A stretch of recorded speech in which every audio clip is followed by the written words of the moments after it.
चुनावका लागि आएको खाना बनाउँदैछु मेरो ससुर र बुवालाई चुकाउने मन परेको चुकाउने बनाएँ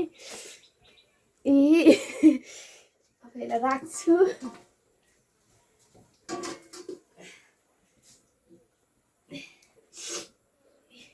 साग पकाएँ दाल पकाएँ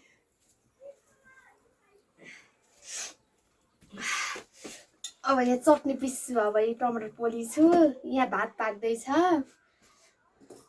इन्जोय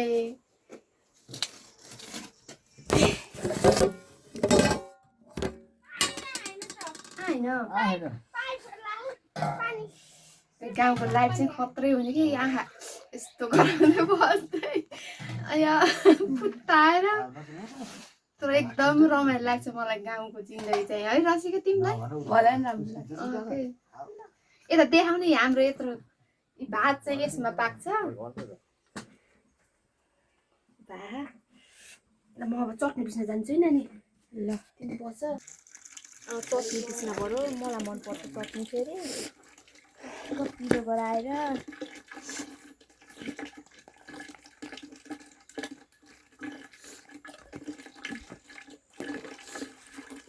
चटनी पिस्छु हो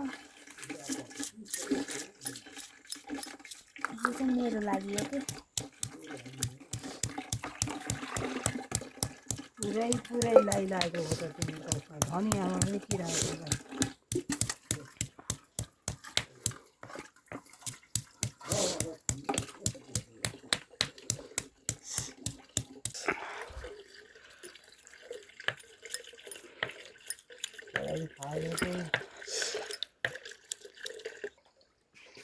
आँखाले हेर्नै भयो नानी मलाई धुवाले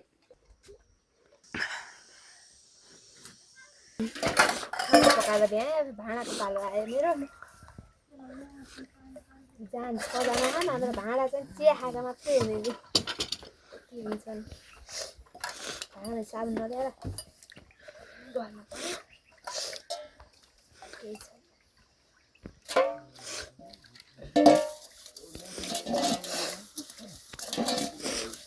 धुवाले गयो जस्तै भए है सासु आमाले जाली दिएर राख्नु अब यतै एकदम सघाउँछ हाम्रो सासु आमाले काममा बुहारीले गराउनुहुन्न माइत आए जस्तै मलाई खाना चाहिँ पकाउँछु बुझेर बुवा आमालाई म खेलिन्छ अन्य हुन्छ नि त आमा र बुहारी आएर कस्तो लाग्छ त नि राम्रो लाग्छ कस्तो लाग्छ बुहारी आएर नि गाउँमा त्यही पनि कहिले पाउनलाई हामी त 15 वर्ष भयो अझैसम्म सासु बुहारी बिसाएर झगडा गरेर गर्नु चाहिँ भए छैन साथीहरू एकदम मिलनसार हुन्छ हाम्रो सासु आमा ससुरा बुवा पनि त्यस्तै हुन्छ एकदम माया गर्नुहुन्छ घर आए जस्तै हुँदैन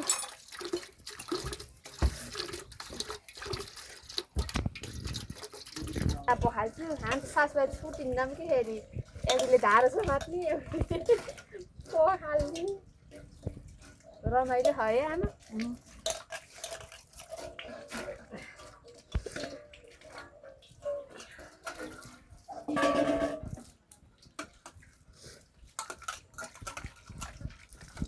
पानी आउँछ कालैमा कालै भइदिन्छ जताततै के गर्दै हुनुहुन्छ म यो सिमीलाई ठेकेर काट्दैछु पनि नाचै खाबला भित्र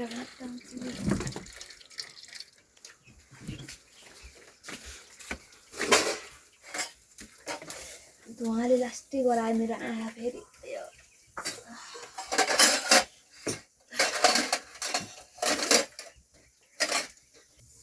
अन्त म खाएर भुँडी भोरे